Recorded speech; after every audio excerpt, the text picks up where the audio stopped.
Are you a football fan? Have you ever found yourself wondering, what in the world was that ref thinking? Well, Mike D, the referee, is here to help you. Join me on Whistle Talk as I talk to professionals on the field and in the booth to help you understand what is going on inside the mind of a football official.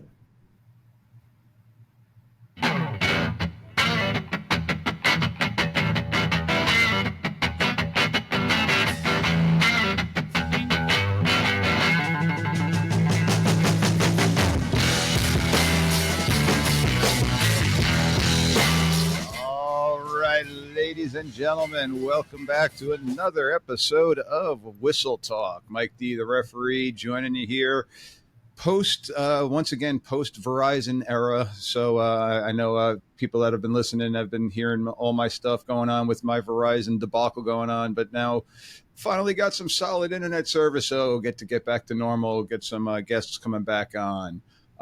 Before I introduce my guests, let me just go through my quick spiel here. If you are enjoying the show, do me a favor, hit those like buttons, hit those subscribe buttons.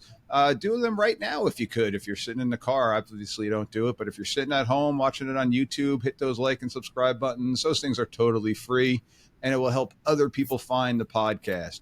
While you're at it, if you could leave a quick review or a comment, I would appreciate that. Again, negative or positive. I'm a referee, so kind of got some thick skin. And if you know people that would enjoy the show, share this episode with them or post about it on social media. Every share helps grow our community. Don't forget, again, to check out that YouTube site, get some other content. You'll be able to visually see the YouTube site, see our presentations, youtube.com/at Mike D the referee. And also take a look at my friends at Vets to Refs. Going to have a little in commercial here going on in a moment. Lastly, if you want to help the show a little bit, I do have the Buy Me a Coffee website. You can go there, buymeacoffee.com/Mike D the referee. For any type of donations to help grow the show, keeping my equipment running, paying for the crappy internet that I once had, but now that I have a good one, I have to pay a little bit more for it. But hey, that's going to just help everybody else out. So once again, check out those sites. And before we dive in here with Mark, I got a little word from our partners at Vets to Refs. Hi, I'm Mike D, the referee from the podcast Whistle Talk. I want to take a moment to talk to you about Vets to Refs. Vets to Refs is on a mission to help U.S. military veterans and first responders become licensed youth and high school sports officials. They, along with their partners, assist with licensing fees, providing equipment, and offering training so you can give back to your community and help solve the official shortage. Start your journey at vetstorefs.com. That's VETS, the number 2, REFS.com. And we're back. All right. So my guest today, I have with me a Mr. Mark Mesnick. Mark, how are you doing this morning, sir? I'm doing very well. Thank you for asking. Oh, no, thank you for taking the time out of your busy schedule and jumping on the show today. I truly do appreciate it. So, Mark, why don't you tell the listeners a little bit about yourself and your history as a football official?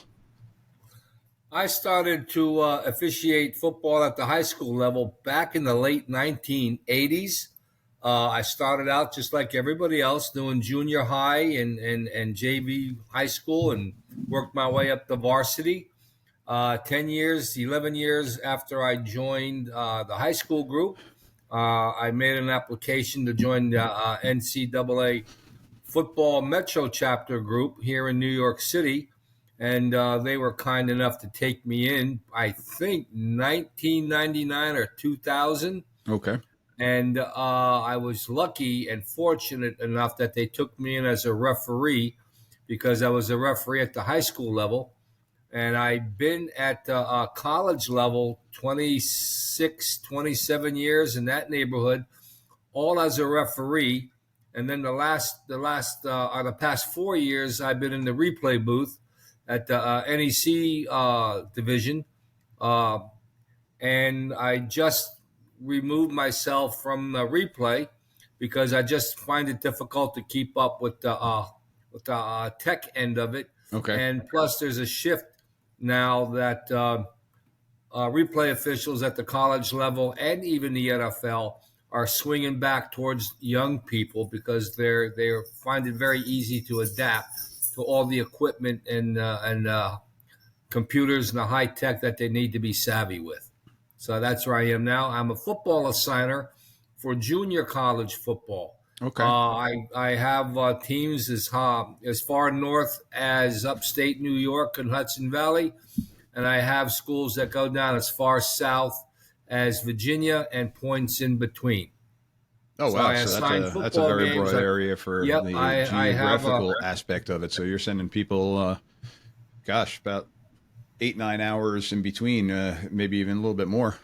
Well, I have a staff of about 100 football officials, all NCAA certified, and I have guys that live down in the Baltimore, Washington D.C. area that handle the southern schools, and I also have officials that come as far as Connecticut, New York, and even a couple of guys up in the Massachusetts and upstate area that work the assignments that I give. So, Mark, we were talking pre-recording. One of the big things I'd like to discuss with you is the replay system, and I know you said you're working your way out of it due to the technology with it. One of my past episodes I had on, we've talked about the high school replay system, and in New Jersey a few years back, we were kind of the experimental state with doing the huddle sideline and stuff like that. And that turned into a complete debacle because basically we only had 2 camera angles.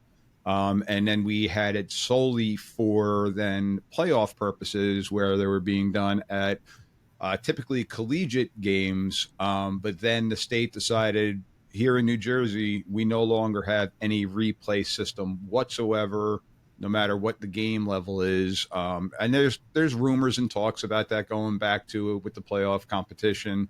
But as of right now, we don't have any type of replay system. Talking with officials around the country, I know a lot of them do have it, again, typically just in your big playoff games when they're being played at a neutral site and you got the multiple camera angles. So you being in that collegiate world that the high school game is looking to try to get to with the technology aspect of it, kind of walk us through, if you don't mind, how the whole replay process goes. So we've got a play on the field, and in the collegiate game, they don't necessarily have to challenge, correct? That's correct. So now you're sitting upstairs, you got all the multiple TVs. Are you buzzing down to the referee that you could have a replay scenario? Yes. What happens is after each and every play on the field, there's 2 screens up by the replay guys. The communicator, which is what I usually do, I have my own screen, and then the replay official, he has his own screen. And both our screens are linked together. So after each and every play, up on the screen, there will be 14, anywhere from 8 to 14 mini screens on our screen. And I would say a very high percentage of the plays during a game, we don't really need to take a look at. We say just clear it, clear it, clear it.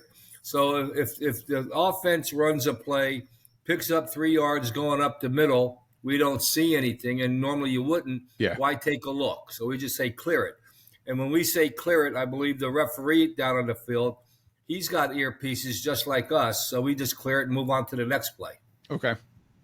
So now you do have, say, a play along the sideline, a completed pass. Not sure if in the collegiate level still only 1 foot, not 2 foot like the NFL.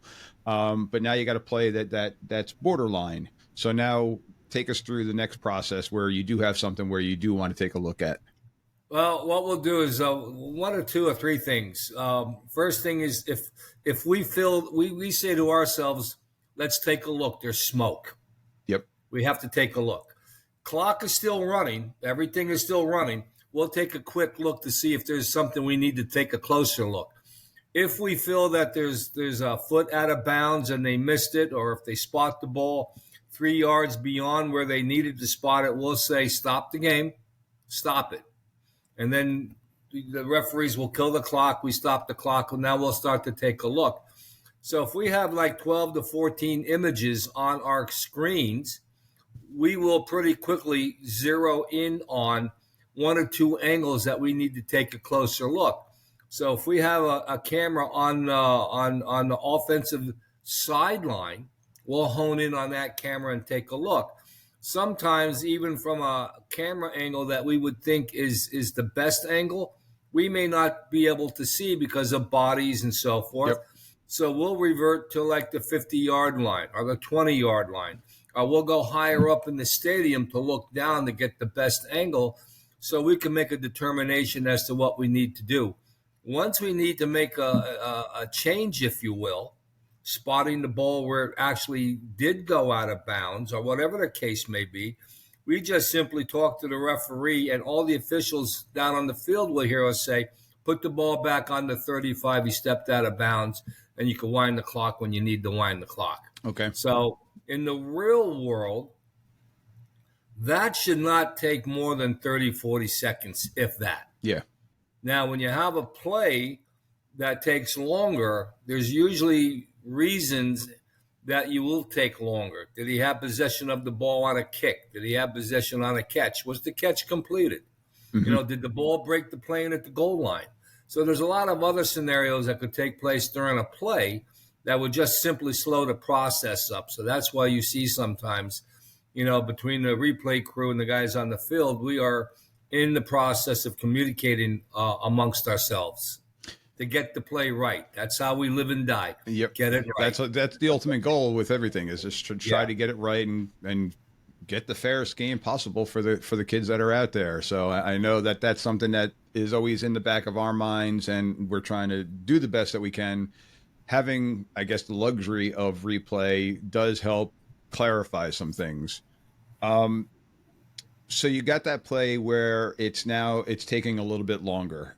Are the referees on the field, are they still looking at a camera angle? Are they going into the box like we used to see? Is that still something that's going on, or is it strictly falling now on the replay officials to make that ruling? No, we will call the referee over to participate with the replay crew up in the press box. Okay. So if depending on the school, most schools will have a box on the home side of the field, and the referee will have the capabilities and supposedly the equipment that if he needs to get underneath, the tarp or whatever, he will be looking at the same thing that we're looking at upstairs. And now you guys are all communicating with each other and kind of giving different opinions and different statements of what you think is going on? That's a good question, Michael. Let me tell you what kind of happens as well. The replay official, he's the guy that's glued to the screen with the images that he needs to take a look at, and he will communicate with the referee down below. Okay. Me as a communicator, my job primarily is to watch the field. So I will chirp into the ear of the replay guy, and I would say the team is still in the huddle. The team is still in the huddle. The team is on the sidelines. Because I look at the field just like a spectator, even though I have all the equipment and the screens and the images in front of me. My job is to continuously communicate in such a fashion where the replay guy is doing his job, but out of his right ear or out of his left ear, he hears me whispering, the team is not on the field. The team is not on the field. Or the team is now going to the middle of the field and they're in their huddle. Okay. So he needs to know what's going on on the field as he's communicating with the referee. I'm the eyes telling him what's going on, because he will say to me, not that he has to say to me, don't let him go. Don't let him break the huddle. Don't let him break the huddle. Stay where they are. So that's how we kind of keep control of the offense and the defense as they're communicating as to how we're going to change the play, alter the play, let the play stand. That's a big term that we use. If we feel the officials are right, mm-hmm. after everything is said and done, and we take a look at all these images, let the play stand. The play stands. And once the referee hears that, and he's looking at the same images we are in his little camera down there, and as a committee, we'll say let the play stands. Okay. That's it. So the way you're describing it, and again, I'm new to the actual replay aspect of it, but so it sounds like you're communicating with the replay official next to you. The replay official is communicating with the referee down on the field. Is there anything back at the NCAA headquarters or stuff like that where we hear with Sunday that New York's taking a look at it or anything like that, or is this strictly just happening at the stadium level itself? At the NEC level, which where I worked, we have no other authority other than us in the booth. Okay. However, those Saturday games you see on TV, they now all have command centers all over the country, depending on the conference that the game is on TV. And I'm here to tell you, these command centers, Michael, they're mind-boggling, mind-boggling with the equipment and the screens and the way these guys are all trained and they're fast, they're quick, and screens they're huge. They're huge, and you just zoom in on the image that you want, and they break it down in such a fashion where they take half a step, half a step, half a step, or the ball is coming into the hand Mm-hmm. before it gets to the hand. Then it's in the hand. Did he have possession? 1001, 1002. I mean, they look at things. It's mind-boggling. Yeah, it's crazy with some of the technology, and I know in the past couple of years we've now seen the other professional league, the spring professional league, have the officials mic'd up with the command center going over the replay stuff, which I find very intriguing personally, and just hearing the communication back and forth with them. But some of the stuff that I don't truly know is now what you just mentioned with the NEC conference, which NEC, the Northeast Conference, is still very good football, still Division I football. So for those on the opposite side of the country that aren't familiar with it is still some very high quality football. But it's the FBS level. Am I correct in saying that? That's correct. Okay, so it's one step down from your Alabamas and Auburns and SEC type of level. But so the three of you in the NEC are communicating. Who's communicating with the coaches? Are the wings plugged into your conversation that they can relay information back to the coaches and different things like that, or are the coaches just waiting for the referee to come from underneath that tent and make the ruling at that point in time? That's a great question, Michael. The officials down on the field will communicate with the coaches. The wing officials, which could either be the short wings or the deep wings. It depends on who's closest to the coach. Another thing is you will never see, or you should never see, one official communicating with a coach. You need two officials at all times.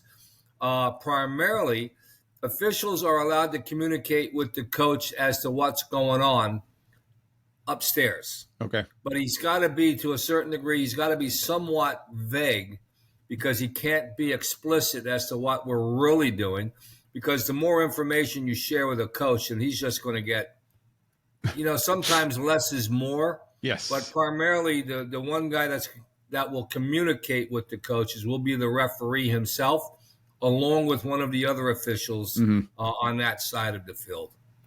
Yeah, and that's a great tip, and I know we've talked about it on previous episodes, but on my crew and at the high school level, I'm the umpire. Typically, I'm also a white hat with different crews. I help out, but typically, if there's ever a scenario where we need to talk to the coach, our white hat says we're doing it together. It's usually he and I, the umpire and the referee, that are going to talk to the coaches, because we never want the scenario. Well, you just said, and they got nobody else to back them up. And same thing now with that replay scenario. I like that you said that you're kind of giving some information, but you kind of got to be vague, because if the ruling does change, all of a sudden a different camera angle pops up and the ruling changes, and now the coach is going to flip out. Well, you just told me this, and now you're changing it. And so I like that the communication is going on, but it's to a limited point in essence. Well, what you also do is the one time an official goes and speaks to a coach by himself, I could almost guarantee you 100% of the time it's going to come down to he said this, you said that, he said that, you said that. That's not good. Yeah. That's why you need two officials speaking to a coach, number one. Number two, a coach will always say to you, and I think you should be, you're probably aware of this, Michael. What are you looking at? What are you looking at? What are you looking at? Yep. Because the minute you say to a coach, we're looking to see if the ball was spotted at the 33 or the 35, he knows. He'll tell you where the ball should be. So Depends upon if he's offensive or defensive, where they want it either advanced or back. Yep. There's a lot to be said for a coach. Head coaches don't miss much. You know that. Yeah. On a serious note, they don't miss much. But what a coach will do is a high percentage of the time, he misinterprets the rules. Sometimes purposely, sometimes naive, but sometimes they try to they're trying to buy a call. Absolutely. Yep. They turn and twist things around. Yep. So a lot of times, let the referee speak to the coaches. And everybody else, officials should be trained to a certain degree as to what to say to a coach and what not to say. Because like I previously stated, sometimes less is more. Now, with those wing officials, with the people that are with the coaches, not necessarily the referee, they're hearing what's going on. Are they able to communicate back upstairs too at the same time with saying, hey, the coach wants you to take a look at this or anything like that? Or they're just kind of there to be the intermediary between the coach and what's going on upstairs? If we feel there's nothing to look at, we're not going to look, because if once you go down that rabbit hole, Michael, they're going to stop the game every opportunity they get and say, look at this and look at that. No, the answer to that question is no. So I got to ask the question, and I know this one is I know you probably can't give the true answer to this one, but in the collegiate level, when you have a targeting type of penalty, a hit to the head type of penalty, is that's something that automatically goes to replay? Am I correct in saying that? Absolutely. The minute we think, doesn't have to be there, but let's say one of the guys down on the field or us up in the booth, all we have to do is think there's a possibility we need to take a look. Now, when we take a look at that supposedly targeting call, we're not stopping the game. We're not stopping the clock. We have the ability to take a look real quick from 2 or 3 different angles. So no one really knows for sure if we're looking at targeting or not. But amongst the replay guys and the on-field guys, we know ourselves we're taking a look. Or all it takes is one of those deep officials, the side judge, field judge, or the back judge. All they have to do in their earpiece is say, guys, take a look at that. Okay. We take a look. And that's something that you guys are doing upstairs without there even being a flag on the field at times, correct? Absolutely. Matter of fact, there's times, that's a good point, Michael. There's times that the replay guys will take a look and tell nobody. Okay. Let's take a look at this. And what we have the ability to do, Michael, is we could take a look from 3 different angles in the span of less than 5-7 seconds. Okay. So now I have talked about it a lot on my show where, in my personal opinion, here in New Jersey at the high school level, the targeting numbers have decreased over the last couple of years, in my opinion. I think the coaches are doing a better job of teaching the tackling and different things like that. And the players are now grasping the concept better. I mean, there's still going to be times where it happens. So we've definitely seen a decrease of it. At the NCAA level, now you got bigger, faster, stronger kids that are running around. And sometimes that contact happens with intent, but most of the time without intent. Opinion wise, the ejection, when a kid gets ejected at the NCAA level because it's deemed that they were targeting, what are your thoughts on that? Is it something that's helped the game in your opinion? Is it something that's kind of skewed the game a little? I believe it's really helped the game. Okay. Coaches now coach. They're trying to coach it out of the game. Yeah. So a lot of times, a good part of the targeting is not intentional, but it's there. Yes. And if it's there and it just targeting, Michael, is one of those calls. When you see it, you know it. Yeah. Now, in our NCAA rule book, we hang our hat on Rule 913 and Rule 914. They're both targeting rules, but there's a different set of circumstances with 913 and 914. So I think it's the 914 where the targeting is did the defender leave his feet? Okay. Did he launch? Did he hit this part of the helmet? 913 would be more along the lines like the offensive player bowed down at the last minute, and he kind of initiated the targeting from the defense just by his fact that he caught the pass, took one step, but prior to the contact, he lowered himself. Okay. So when that defender came in, the defender was aiming at the shoulders, let's say, along those lines, or the chest. But because that offensive player came down and lowers himself, there's two different ways to look at it in the rule book, and they're clearly stated in the rules, like I said, 913 and 914, that it's targeting or it's not targeting. And that's when we take a hard, long look at what happened. And another thing, coaches and all coaches, and even the conference gets involved if you have to eject a player. Nobody likes to lose a player next week, even if it's just the first half of a game. Yeah. Because you're talking about a starter.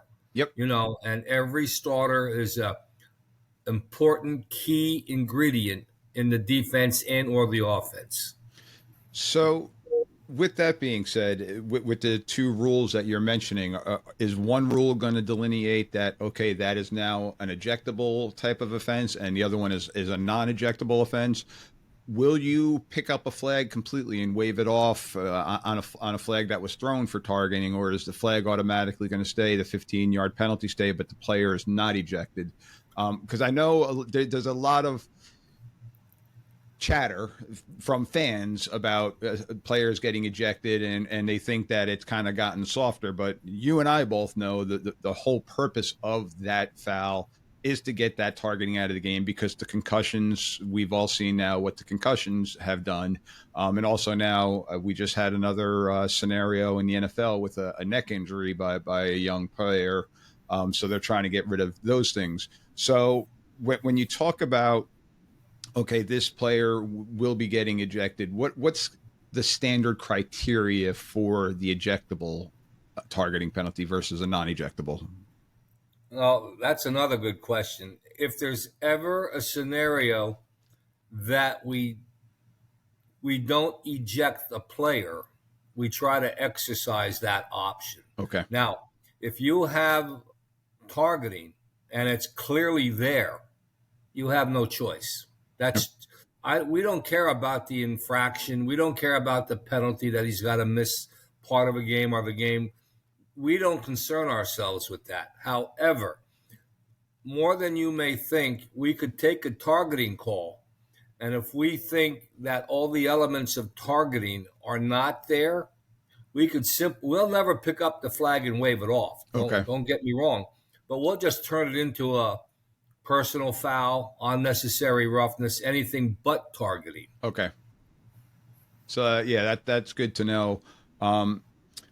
And one of the scenarios, like with the targeting, is particularly on the quarterback and or a player giving themselves up, kind of sliding and stuff like that. And we saw the negative to it was, and I know the NCAA modified the rule with Kenny Pickett a couple of years ago, faking the slide, the defender pulling up, and then he continuing down for a score.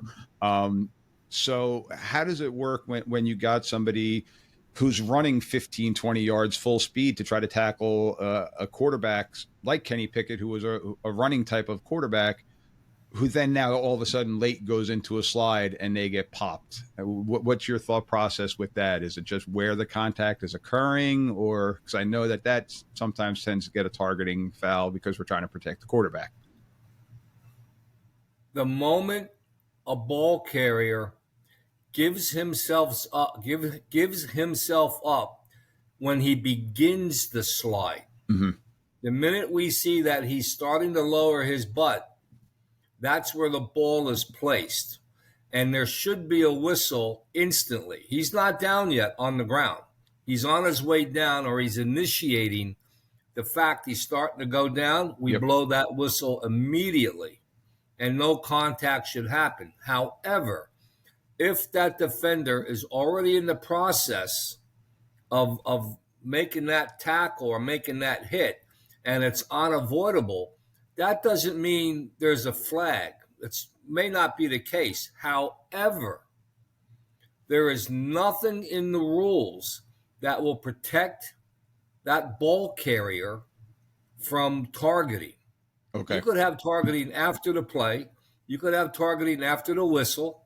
You could have targeting during the play. Mm-hmm. Targeting's targeting, period. I don't care when it happens.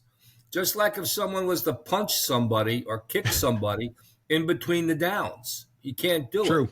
So once a player decides to give himself up, you better hear some whistles. Agreed. Now, my last question that I have dealing with the quarterback, and I know, again, here at the high school level, because we don't have the replay system, when you got a roughing the passer penalty, but the roughing the passer penalty was the quarterback being hit with the crown of the defender's helmet. Are you guys looking at targeting in that scenario, or are you going into the same replay? Is that something that is looked at as possibly being ejectable, or is that going to fall under a roughing the passer type of penalty as opposed to targeting? Well, that falls under the category. You just can't have helmet to helmet contact anymore. Yep. Period. However, what the officials try to do at the college level, and they should probably do this at the high school level, and this is difficult to do, and I'm sure you could attest to it. What was the intent of the defender?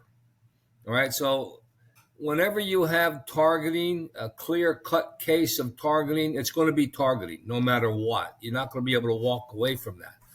However, depending on everything else, you don't have to go with targeting. Just go with a personal foul, unnecessary roughness, or any of the other things. But there's no way, as a replay official, you can't walk away from a good targeting call. It's not in the rules. Okay. Yeah, and that's the one thing, again, at the high school level, we don't have that luxury of the replay. I tend to try to err on going roughing the passer unless I know that, like you were talking about, there's malintent for it. And, so for us, it's still just a 15-yard penalty. Very rare, again, for the ejectable, unless it's something that is truly malicious, where it was definitely with intent to injure or things like that. So we're trying to protect the players, again, as best as we can, but we're also trying to let the kids play football too. So there's that fine line there, which is very difficult sometimes. Well, the other thing is too, Michael, is there's always going to be helmet contact, always. Mm-hmm. But what you try to make the difference of these defenders, even if an offensive player now becomes a defender on a change of possession, let's say, coaches should be coaching under any circumstances. You don't tackle with the top of your helmet. Yep. So there's a circle around a helmet that's not there, but we know what it is. You just can't attack with the top of their helmets. Yeah, and that's the bottom line. For people looking for a visual, we call it the crown of the helmet, because if you think about taking a crown, a royalty crown, and placing it upon your head, that's that circle. So anything that is being hit in that particular area of the helmet where a crown would sit, it's got to be a pretty big crown because those helmets are pretty big. Yeah. But that's definitely something that we're taking into account. And here's another thing. If you get a defender that hits an offensive player, let's say by the side of the helmet, the chin strap area, the hole for the ear, if that defender strikes that player with the top or the crown of his helmet, that's targeting. Yep. That's targeting. So sometimes it's not a question as to where he hit the offensive player. The question always evolves around, did he use the top of his helmet? Yes. Yep. No, that's the one where both people are potentially getting injured in that scenario. So we're definitely looking out and throwing that flag.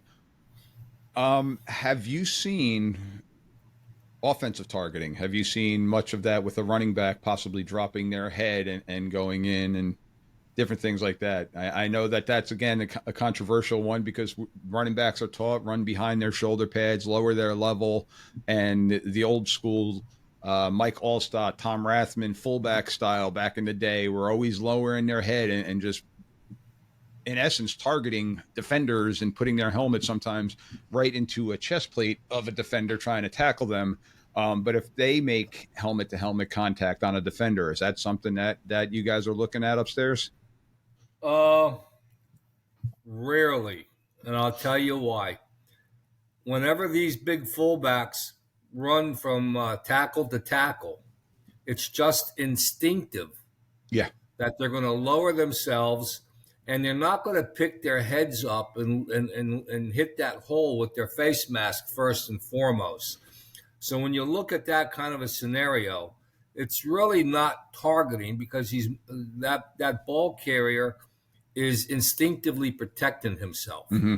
Now, if that fullback or that halfback was to break to the right and run a sweep, and let's say a cornerback is coming up, or more times you'll see a cornerback or maybe that free safety that's on the ground as a result of a block, and that running back gets tackled or goes low enough that he lands in such a way with the crown of his helmet hitting that defender on the ground, in his helmet, you might get that flag. Okay. You Yeah, might that's get interesting. that flag. But you won't get it from tackle to tackle. It's seldom, unless it's so obvious. Yeah. And again, like you're saying, the running backs are typically looking to try to find the hole, not to try to find a defender. But there are some people that sometimes are looking to try to lay somebody out, even when they're carrying the ball, which is interesting in its own right. So, Mark, how do you feel about replay in general? Has it helped the game out? Is it something that I know people always complain because of the time aspect and saying that it's slowing the game down? But in your opinion now, from somebody who's been on the field, somebody who's been in the booth, who's had both roles, do you feel that replay has made enough of a difference on the positive for it to stick around? Replay is here to stick around. And a lot of people live and die on the fact, get it right. Yeah. I get it.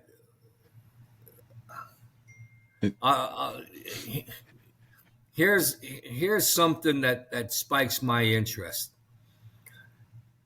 Let's say you're watching Alabama and Florida State, all right? And you got replay officials at the game site, upstairs on the booth at the 50-yard line, 30-yard line, wherever they may be. And they have a scenario or they have a play that they got to take a look at.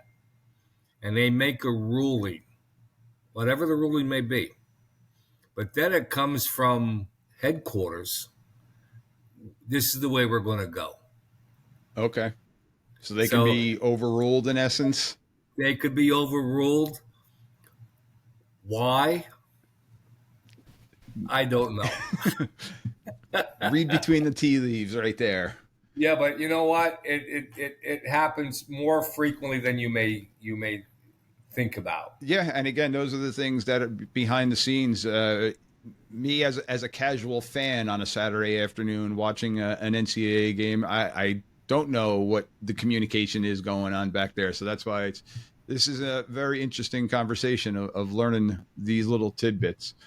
I I got one more question for you. We're getting close to that 45-minute mark, so I want to kind of wrap this up for you.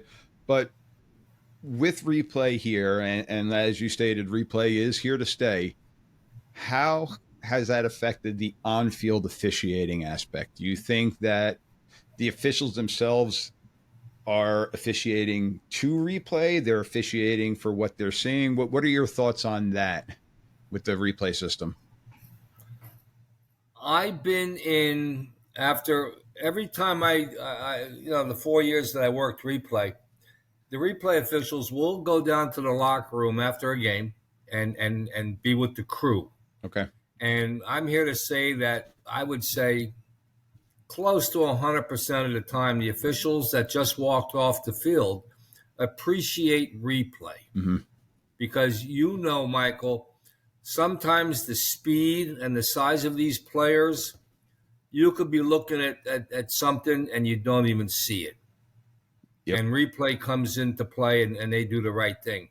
And they appreciate it because, like we all are, we got to get it right. Yeah. That's paramount. Now, is it like having Big Brother over your shoulder? Absolutely. And my last point is, and maybe you might understand this, maybe you won't. The closest official to an infraction, more times or not, won't throw his flag because he's too close. Yeah. What usually happens is a typical targeting over the middle of the field. You won't get the back judge to throw that flag because he's too close. You may not even get the field judge or the side judge to throw that flag. They could be too close. But when you watch a game next time and you see a flag for targeting come out, there's a strong likelihood it's coming from either the linesman or the other short wing because they see it from that 15 yards, that 17 yards, because they see it from a distance. And what they also see is they see that play developing. Yep. So they see that defender with 12 yards to go, closing in on the offensive receiver. So they see the whole thing developing to its conclusion. Whereas those deep guys, all they see is that defender coming in for the last three steps out of nowhere. And that's a great point just about officiating in general. Heck, with even replay, but understanding as an official, we have our keys and our responsibilities, and we always have to keep and officiate and keep everything in our periphery, even if it's on the far side of the field. We're still always officiating behind the play because some officials have their keys and sometimes they're too close, especially you talk about plays at the goal line and different things like that where it's a deep wing and you see them back off of the goal line. So sometimes they're not getting that angle on if a runner may have stepped out of bounds. So now your short wing's got a great angle. So you always want to keep that periphery and definitely just keep everything in your image. And as an umpire, my focus is guard, center guard. I'm looking in there initially, but then on a pass, I am going to spin. Once I know that it's clear, I am going to spin and try to see if I can help out and possibly have a better angle on a ball if it skipped off of the ground or not. So to try to save one of the deep wings or even a short wing if there's bodies there. So it's always something to definitely think of. And that's a good point. And I like that you mentioned that of always keeping that and understanding where the targeting penalty may be coming from. So, Mark, we've come to that 45-minute mark. Once again, I want to say thank you very much for taking the time out of your schedule. I know you're very busy, and we're rolling on coming up to our football season. I got my first scrimmage coming up myself in a week or so, so I'm looking forward to getting back out on the field and talking some football in some live scenarios. In essence, anything you'd like to leave the listeners with before we end the show today? Well, you know what? This is a serious avocation that we're all involved in. Yes. And no matter what, we're professionals. If you accept your check, I don't care if it's for $3, you're a professional. And I think every football official at any level, when they step out onto the field to officiate a game, act like a professional, because you are. And there's just no getting away from it. Enjoy what you do. You're doing it today, and you're not doing it tomorrow. And my 40 years has come and gone. I'm at the very end. I'm on the 2-yard line going in, There and you I go. had nothing but great feelings, and all the people I have met, priceless.